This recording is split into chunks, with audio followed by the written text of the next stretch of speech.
In 1,000 feet, turn right onto Westboro Road. Like in slow motion.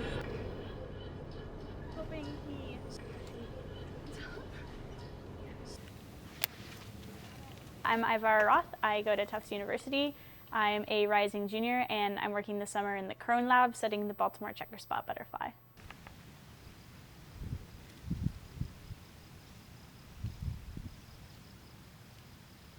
It's great and beautiful to walk through a meadow that is filled with flowers and see butterflies flying everywhere.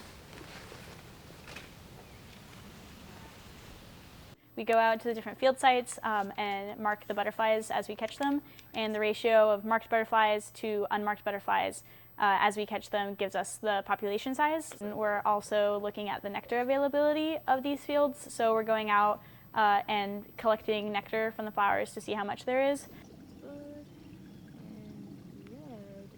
The Baltimore Checkerspot, they're very good. They're super punk raucous caterpillars. They're like covered in spines and black and orange.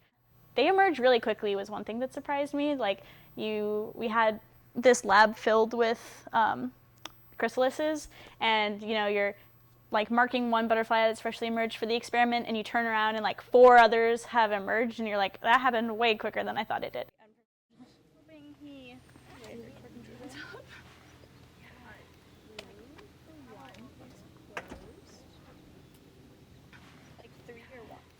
The 3 locations here, we have Upton in Upton, Massachusetts, in the Warrenbrook Open Watershed, and that's basically a dry field.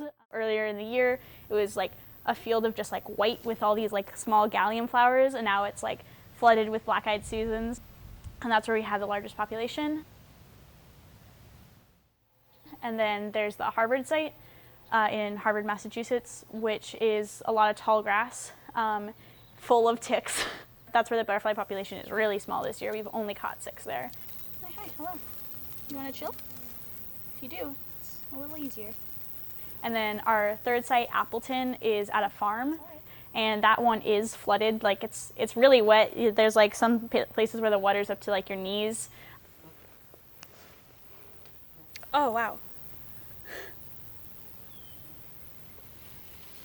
So one of the populations is really big this year. We had like 700 butterflies at the peak, which is really cool to walk into a field with that many. But the other 2 populations have been smaller than expected.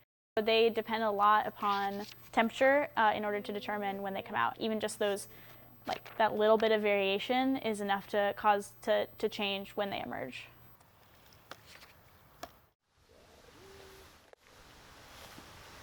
Climate change is going to have an effect on them in that it's likely to shift the times that they come out. There's one flower that they really like, dogsbane, and if the temperatures shift and dogsbane still flowers at the same time, but the butterflies are emerging earlier because of warmer spring temperatures, they might miss the peak season where they'll be able to like nectar off those plants.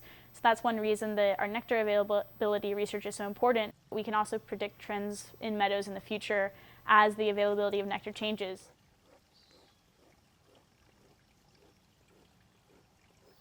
There's this problem where you go someplace and there's like nothing there. Like there'll be plants maybe and like a couple insects, but places don't necessarily feel like they're full of life. I feel like that's not what it should be like, but then like at these field sites that we're at, they're bursting with life. It feels like what nature ought to be.